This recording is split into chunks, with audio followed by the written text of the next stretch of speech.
Сәлем достар, каналыма қош келдіңіздер. Бүгін цветная капустадан жасалған запеканканың рецептімен бөлісетін боламын. Бұл менің ең сүйікті рецепттердің бірі, өте жеңіл, дайындалуы өте оңай.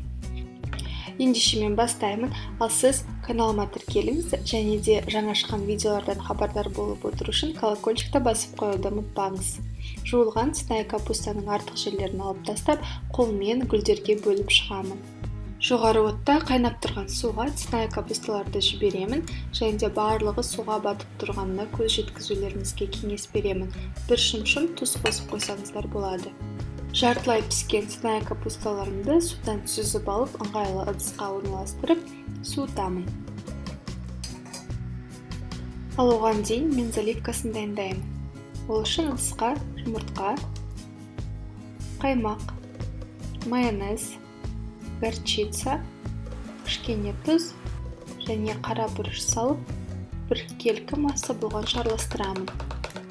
Асты бүтін ыңғайлы формаға суыған капусталарымды орналастырдым және заливканы барлық жеріне тиетіндей етіп құйып шықтым. Енді үкіштің ірі жағынан сырды өткізіп, духовкаға 180 градусқа беті қызарғанға дейін жіберемін. Менде 15 минутта дайын болды, ал сіз өз духовкаңызды бақылаңыз, беті осылай қызаруы тиіс. Ыстық күйінде ұсынсаңыз болады, мен солай жақсы көрем, салқын күйінде де өте дәмді. Салат ретінде немесе гарнир ретінде болады.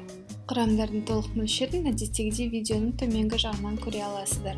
Лайк басып, комментарий қалдырыңыз. Маған сеніп, менімен бірге болғандарыңызға рахмет.